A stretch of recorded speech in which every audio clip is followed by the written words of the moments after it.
Welcome to Chop Shop Motors. My name is Clay, and this evening we're going to take a look at a little progress on the 32 four-door sedan and the brake department. So a few weeks ago we had a video go up that kind of showed how I was going to use some Wilson Welding backing plates, and I bought some Buick Speedway Motors version of a Buick drum, and I was going to use original hubs, and we kind of did a trial fit to see how it was going to work, and it felt like it was going in the right direction. So I followed that trail and just kept going down the road of what do I need to do to make sure that this all works. So what is going to happen now is I'm going to do a little bit of an unboxing, not not quite like the unboxings we usually do when we have a whole bunch of stuff, or we have a handful of stuff from different projects and different things, and could be almost anything. This is all focused on the front brakes of the 32.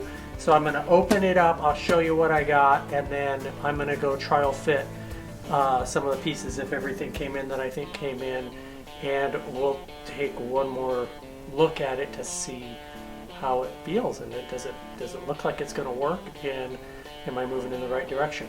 So let's cut some of these boxes open. Okay, I think I'm kind of in the frame here, more or less. I'm going to open this big one first. So this is from Speedway. It just came today. It was the kind of the last piece I was missing to try what I'm going to try. And I'll open it up and then we'll see if what I ordered is what I got.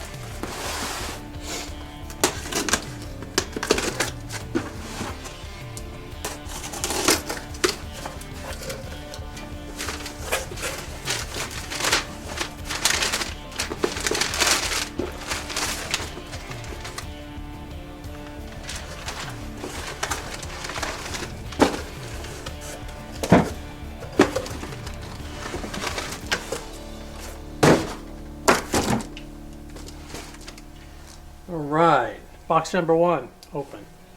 Box number 2.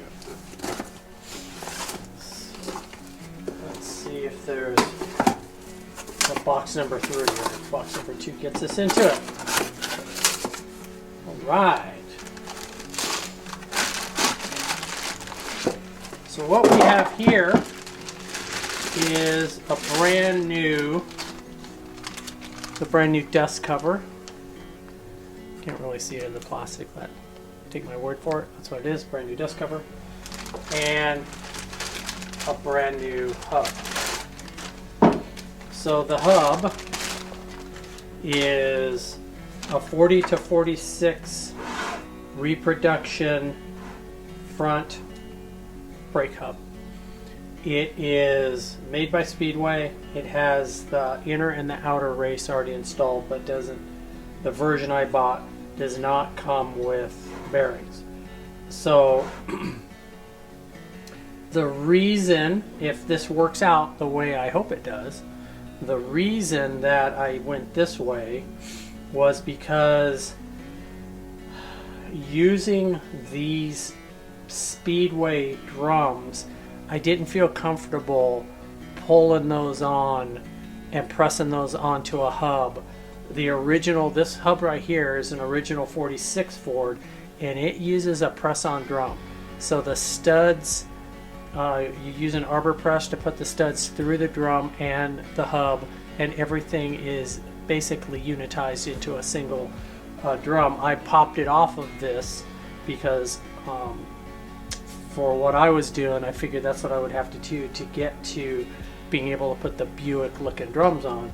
The more I messed with it, the studs are a problem for these old Ford hubs. So the studs were not made to have a Buick drum thickness on top of them right here, and so you end up with a very short shank of threads for the lug nut to screw onto. So I was going to have to replace the I was gonna have to replace the studs, and yet they would probably still be made in the diameter that needs them to be pressed in. And of course they'd be pressed into the hub, but even have the drum pressed on. So the difference is this new hub uses a stud. I'll get it a little closer. A stud that has a shorter shank right there, so it doesn't require a press on of the drum. So I'll kind of show you how that works with the new drum. And they're kind of oily because they're keeping them from rusting wherever they're manufactured. You can kind of imagine where they're manufactured, but wherever. So height-wise, they're the same, so that's good. Just a quick check here. All right, so we've got a Speedway hub, and we've got a Speedway brake drum. So this is the brake drum, super cool looking steel liner inside an aluminum drum. I mean, expensive enough, but just so cool.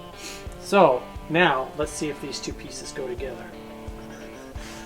I'm actually going to put that hub down, set this on top. I have enough room, and let's see how that goes together.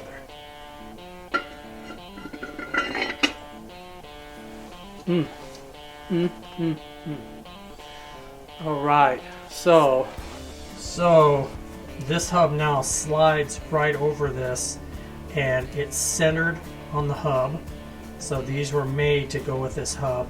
They're centered on the hub, so they're going to work perfect.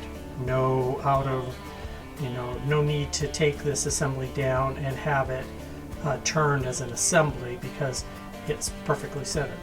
The shank is plenty long enough to put any kind of wheel on. If I put a steel wheel on, it's going to have just the right amount for the lug nut. If I put an aftermarket aluminum wheel or magnesium wheel on it, the lugs will go down inside, so it's perfect. So not only is it cool looking, but it's going to be super safe, and it gets me where I want to go as far as moving this project forward. So pretty cool. We've got brand new drums, just like you would want. It's going to look awesome. It's got brand new hubs with the right studs. If I were going to replace the studs in these, I wouldn't be a bit surprised to see the studs cost me $10 to $15 a piece if I could source them and get them. So to put these particular original hubs back into service, doing what I needed to do, I was still going to probably spend $150 just in studs. So while these hubs are kind of expensive, I basically was going to be out of pocket $150 before I ever got started. So you can kind of rationalize it wasn't quite as expensive as you might think to do it this way. And if you think that I'm just justifying the expenditure, you're probably right. So now let's set you back up and let's see what else came to help make this thing work. All right, so I'm not sure which piece is which, but I think all this stuff goes to putting the 32 front end together. This box looks like this was a kid's art project. Okay, let's open it up and we'll see if it's something good. Is it for me? Yeah, it's for me. Okay. When you buy stuff offline, boy, you never know. You never know what it's going to come packed like. It's part of the fun. All right. So we're going to have a bunch of little things like this. When I was sourcing the parts to put this together, one of the pieces that it's hard to get really good bearings that are offshored. Most of them are kind of marginal in quality, and I'm kind of finicky. I don't want to have a wheel bearing fail on my old hot rod. And it's not like you didn't pay for it. You paid the price, but They're just, the metallurgy is not as good. And quite honestly, the manufacturers don't care.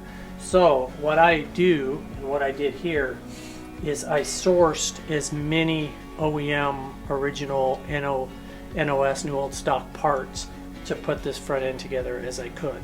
So I did the crosswalk the bearing numbers, and I have a Timken, this should be an outer wheel bearing, or it's a race. So this is a Timken race. So this race is probably manufactured, I don't know, 40 years ago, 50 years ago, 60 years ago. It says right on it, made in USA, has the part number. This race will last for the rest of my life in this old hot rod. So this is piece one that I sourced to put this together. So that's outer race for these front hubs. One.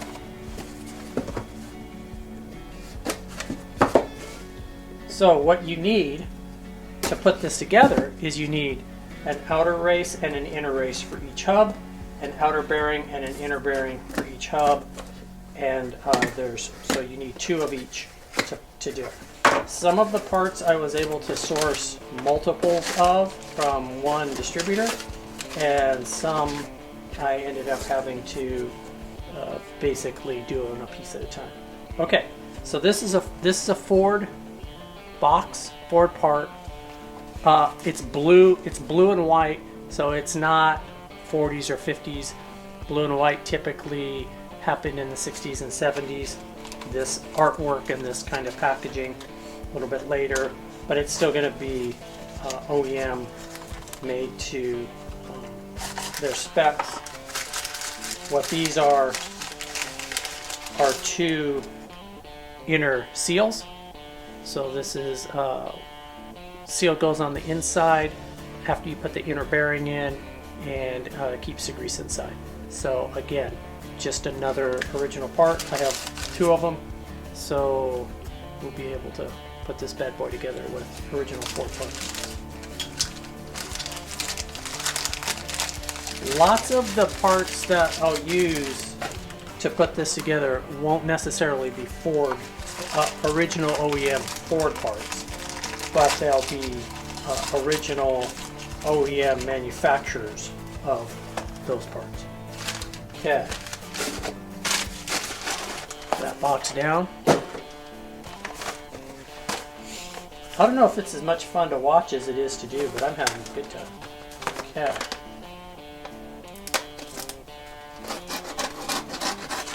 Let's see what's in here. All right. Nice packaging. 2 Bauer BCA bearings.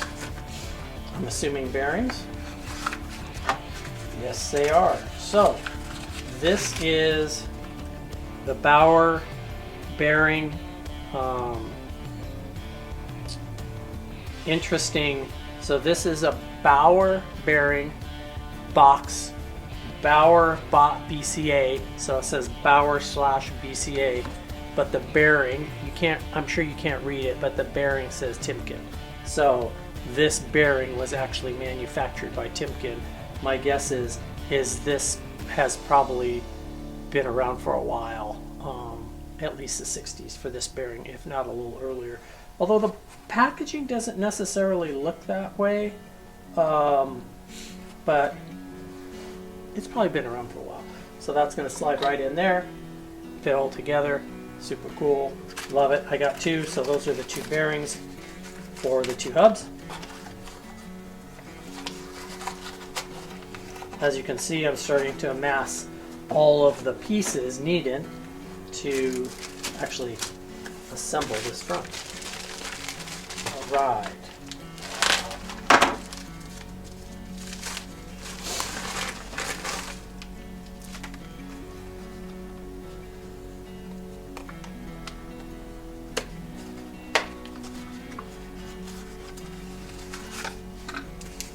This is the other race, the inner so I have two races for the outer and two outer bearings. All right, so that's that. Now, I'm hoping that this is going to have some inner bearings in it. That's a lot of box for a couple inner bearings. I don't think I ordered more than that. Maybe quick gander here. Okay, so these are the inner bearings. Holy moly, these are well packed.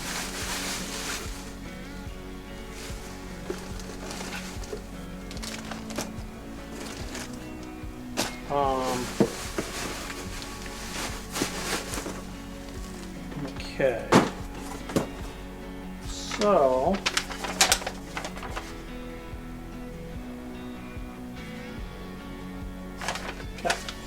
So let's take a look at what we have. This looks like they must have had more. They must have been selling these as bearing sets. Okay, we're gonna find out. We're learning. I'm learning what they're selling me, just like you are. Okay. So, oh, this is the bearing in the race. Okay, so I bought. So this is a Timken as well, all Timken. These are the inners, so we should be able to. Oh my gosh, that's heavy.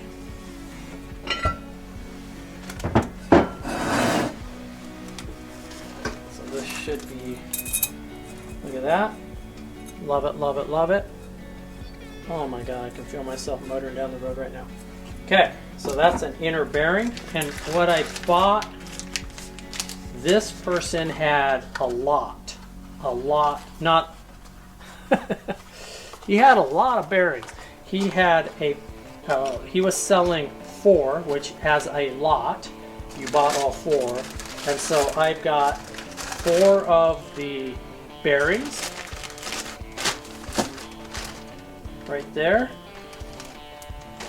and then I've got 4 of the races.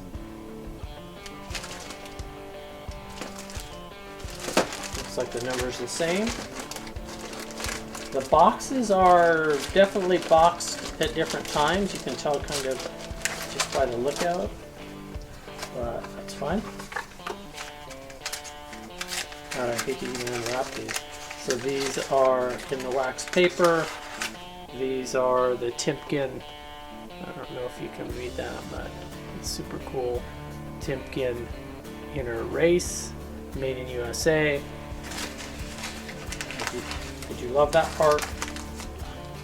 So I have 4 of them, which means that I've got the inner bearings and inner races to do new bearings on the 32.5 window if you're trucking along with the different projects I have. So I've got all the bearings needed to put that front end together, and I've even got 2 sets that are for the next project down the road. So if I would have used those old hubs, which was the plan originally, and it worked out, I would have still knocked the bearings and races out of those and put these new ones in there and had everything brand new and fresh, ready to go another 200,000 miles. In this case, I will use the new hubs with these old vintage bearings. They're made for that same dimension, and we'll do the exact same thing. So now let me get the camera set up in the other room in the shop where the 32 is, and we'll put a hub on and see how it works against that backing plate with the hub and the drum and everything in place. Here we are. So we've got new bearings. I'm just going to set them in the hub for right now as we just trial fit.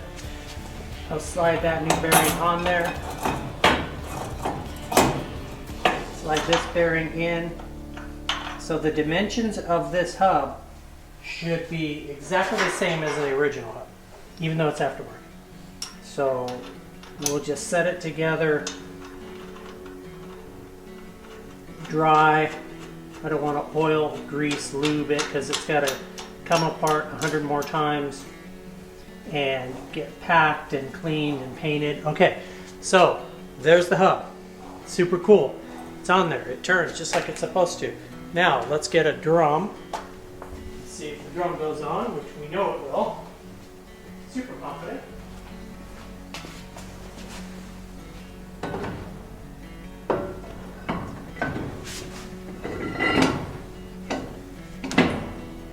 Okay. Drum is on. It's on there just like it's supposed to. Now we'll put a wheel.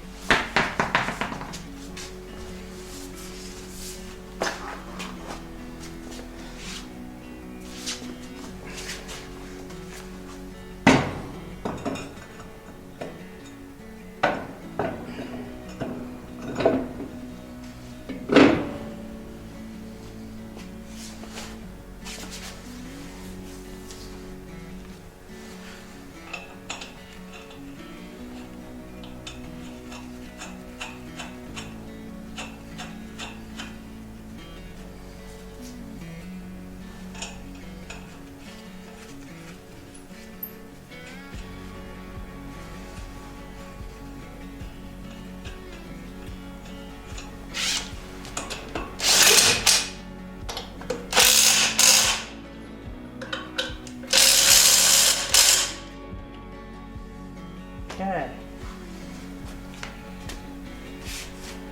Studs come through long enough for a full lug nut contact, so nice and safe. And here's what it looks like from the inside, which is super cool. So the next piece that I will do, and that's really the look. That's really the look I'm going for, is the 45 fin count brake drum and the 45 fin count backing plate. It just is so cool looking. Was it necessary? No, absolutely not. I could have used a steel backing plate, which I think I had a set, and some steel brake drums and the stock hubs, and gotten there substantially cheaper. But I wanted this look, so that's what we did, and it's going to work really good. This is a Bendix style brake, so they'll stop a little better than the original 44 backing plates would have, and that's a plus. So next thing that I'll do is I will pull this apart again, because I don't have the correct bolts holding it to the backing plate, and I want to play with the depth of that backing plate against the spindle and make sure that it's where I want it to be, because I can machine up some spacers if I want to move that backing plate out. Remember, these parts really were never made to all go together. They sort of were, but it's a trial and error and making sure that everything fits and works just like you want it to. So we're gonna keep playing with it and adjusting on it. That is it for the front brakes for tonight. I'm pretty happy that I've gotten it to the point where it actually has a tire on the corner. So now we can follow through with the rest of it and get some other pieces adjusted and put the spring in next. And we'll just keep working on this front end, and I'll keep filming it. I'm Clay for Chop Shop Motors, and we'll see you on the next project.